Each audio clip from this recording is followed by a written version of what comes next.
Hello and welcome to this video brought to you by the West Haven Public Library.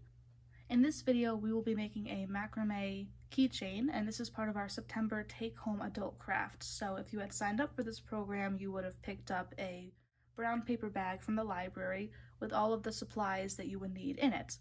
In that supply kit there are 8 strands of yarn and a keychain ring. There will also be a packet of instructions in case you'd rather follow the written instructions rather than the video.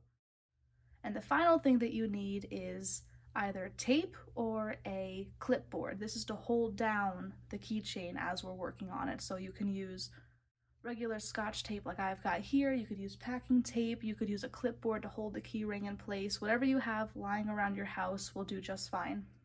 Once you have all your supplies ready, we can move on to the next step. This next step is basically just organizing your yarn so that you're better prepared for the upcoming steps. So basically all you want to do is you want to take each of your strands of yarn and you want to fold them in half so that the ends are pretty much lined up. It doesn't have to be perfect. The really important thing is this loop here and that they're most of the way even so that you're not running out of yarn halfway through the project. So loop as even as you can get it. And what you can also do at this point is organize your yarn in a pattern.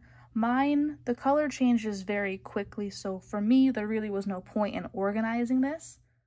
But if you're using solid colored yarn where you say you have red, yellow, green, and you want to organize them into a certain pattern, this is your chance to do it so that you have your pattern lined out, and all you have to do in the next steps is grab the one you need. You don't have to be thinking about that pattern. Alright, so once your yarn is folded and organized to your liking, we can move on to the next step. For this step, we're going to need the keychain ring, and what you want to do is take a strand, and this is where the loop comes into play. You're going to be working with the loop. So the loop is going to go through the back of the keychain. So right through the back of it, and you're going to pull it out in front. And then you should have this circular shape. You should see the 2 strands in the back. And you just want to take these 2 strands and pull them through.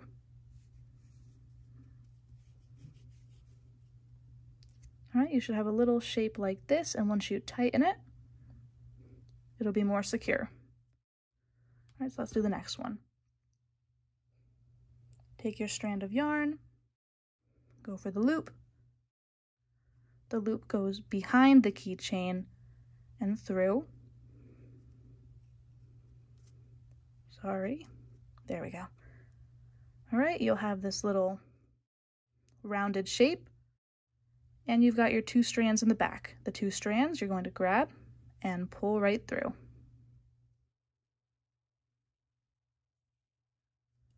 All right, again, you'll tighten it. And there we go. We're about a quarter of the way there. So once you've added the rest of the strands to the keychain, it should look a little something like this. Your 2 end pieces may look like they are trying to come loose.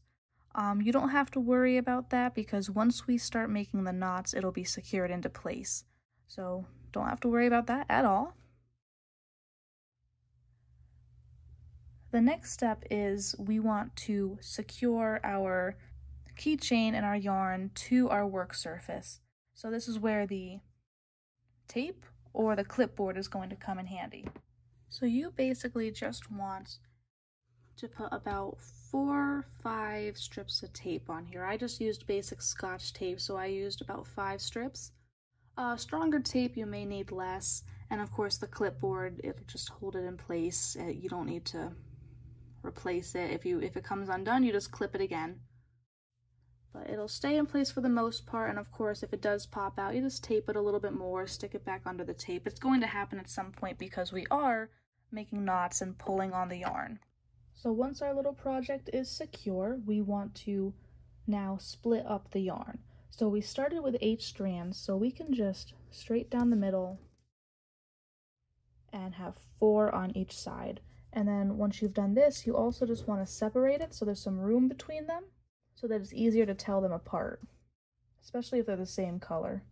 So now we've got 4 on the left and 4 on the right, and we're finally going to start doing the macrame. Okay, so this next step is basically going to be repeated over and over again until you have made the keychain to the length that you want it to be. So, step 1, you take your furthest strand to the right and you bring it in front of the others. And then you take the next furthest strand to the right and you create a loop or a U shape over that strand.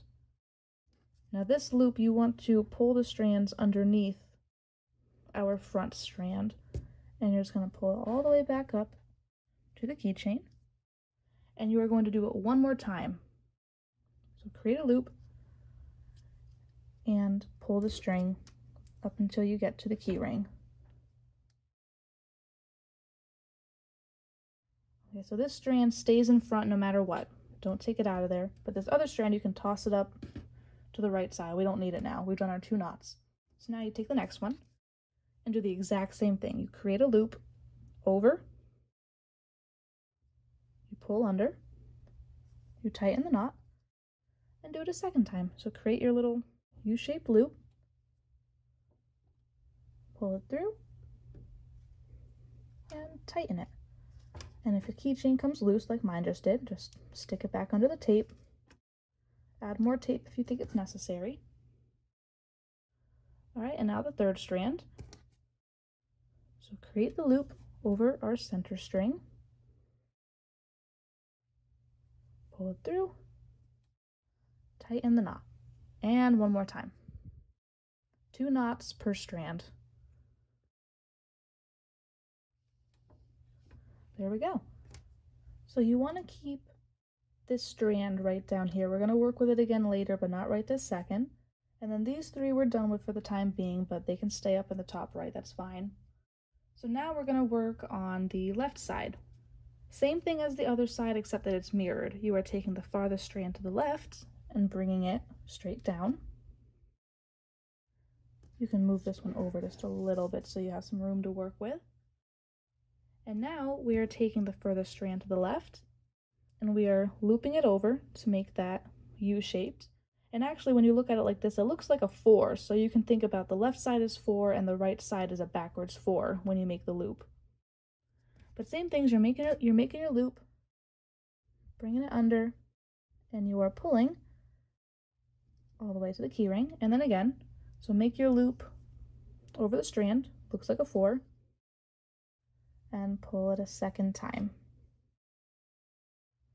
All right, so this strand that we're working with stays down. This one goes up in the top left. We're done with that one. And we move on to the next one. So you take your next strand, loop it over the center one, go under, pull, make your knot, and repeat. Make your loop or your 4, pull it through, and make your second knot. This stays down here, this goes up here. So you are tying a knot around the same strand basically 6 times over. So 2, 2, 2, if that helps make it any clearer. And grab your last strand, make your loop or your 4, and go ahead and pull the knot, and do it a second time. There we go. And then the final step is now you've got your 2 center pieces that you worked with. Now you're just going to tie them. There's no special technique, just a normal knot. You'll pull it once, and you're going to do it a second time.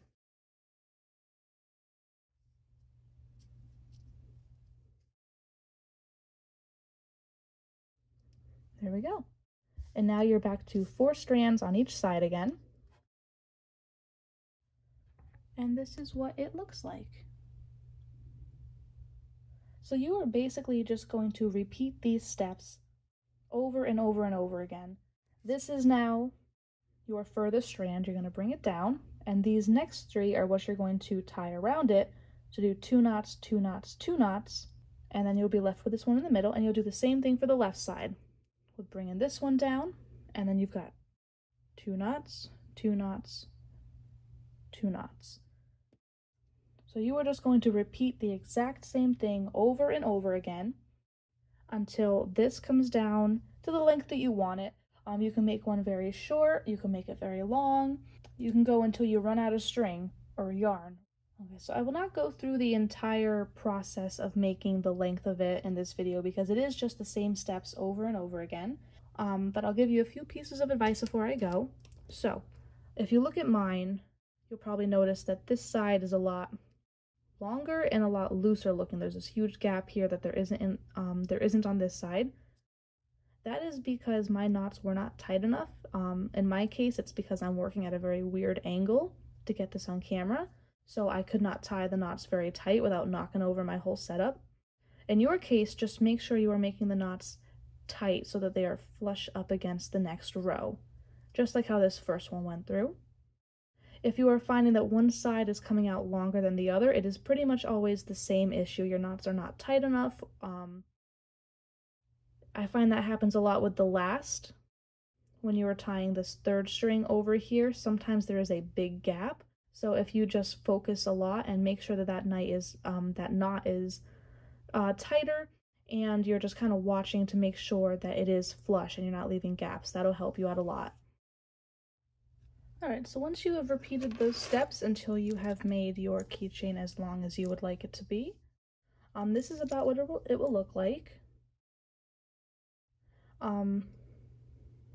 The last step I would say would be if you want to trim these strands left down at the bottom. I'm going to leave mine about the length that they're at because they look pretty much even, but if they were all kinds of jagged looking, or if they were way too long and you wanted to cut it shorter, this would be your chance to just take a pair of scissors and cut right across the strands. And once you've done that, you have got your macrame keychain all set, ready to go, and you can go ahead and add your keys to the keychain.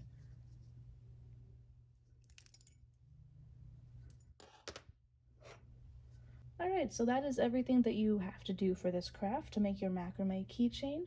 Thank you very much for picking up your kit from the library and taking part in this craft. I hope you enjoyed it, and tune in next month for the October adult craft.